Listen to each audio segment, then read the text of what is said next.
All right, welcome back, everyone. So we are on to the second deck of this series, and we are looking at Flareon EX. So, of course, the nice thing about Flareon is the Burning Charge. It takes 2 energy, 130 damage. Search your deck for up to 2 basic energy cards and attach them to one of your Pokemon. Then shuffle your deck.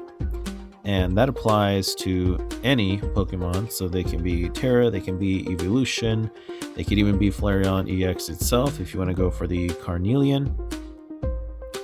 And this deck also runs a Leafeon, and I'm assuming this is for Charizard and for Marnie's Grimmsnarl. Verdant Storm does 60 damage for each energy attached to all of your opponent's Pokemon.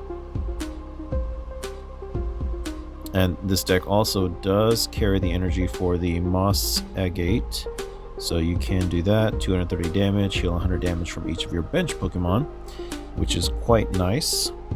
Most people don't go for that one though. We have also got, of course, the setup, the Fan Rotom, Fan Call, which you can use for your Noctowl, as well as Hoot Hoot. Noctowl, of course, in order to use the Jewel Seeker, a Terra Pokemon does have to be in play. And this deck doesn't only rely on your Flareon EX and Leafeon EX in order to meet that requirements. It also includes a few basics. So we've got the Eevee EX, which has the Rainbow DNA, letting it evolve into any Pokemon EX that evolves from Eevee. And we've also got the Wellspring Ogerpon. And based on the build, I think this one is just for Sob locking, keeping them from retreating. I don't think this deck is intended to use the Torrential Pump, although it might, because it carries the Sparkling Crystal. When it's attached, Terra Pokemon this card is attached to, attack costs 1 energy less.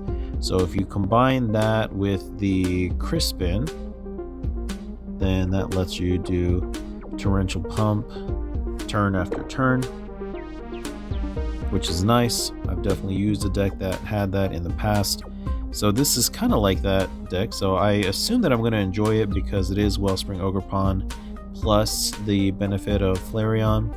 But another basic Terra we've got in here is the Terapagos EX for the Unified Beatdown, again meeting that Jewel Seeker requirement. And then rounded out by the typical utility bench Pokemon, Pheasantipede EX for the Flip the Script, we got Mew for the Restart, and then one that I have not seen used and have not used myself is this version of the Chi-Yu, which has Allure for drawing 2 cards, and then Ground Melter. If a stadium is in play, this attack does 60 more damage, so that would be 120 for 2 energy, and then you get to discard the stadium.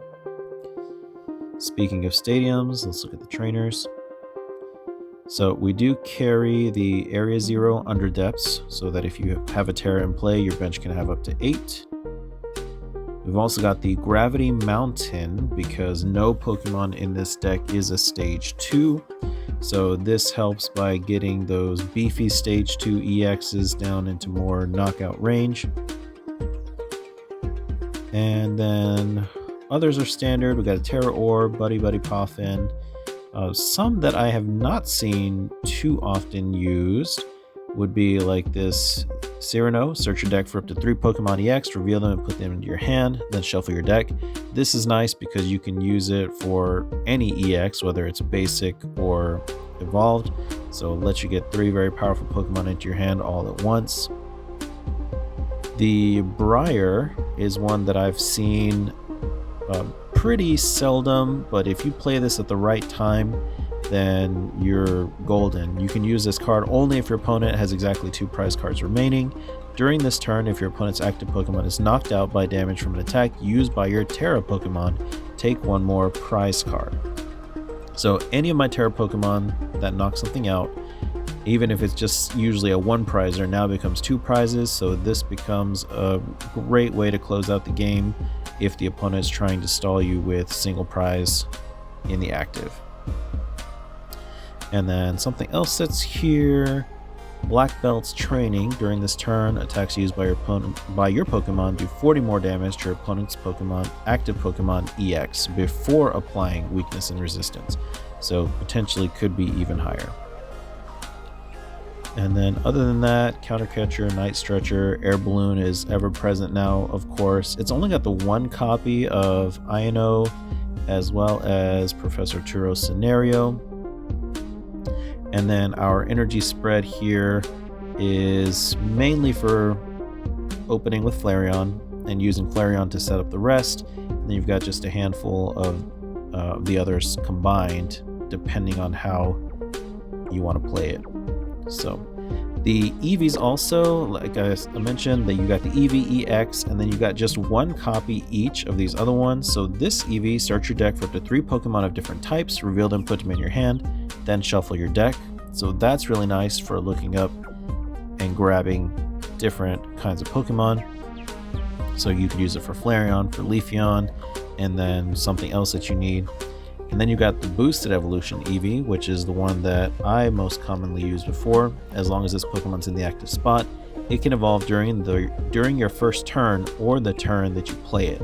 So that ability combined with Flareon's attack can make Flareon snowball really, really hard, really, really fast. And yeah, that's pretty much this deck in a nutshell.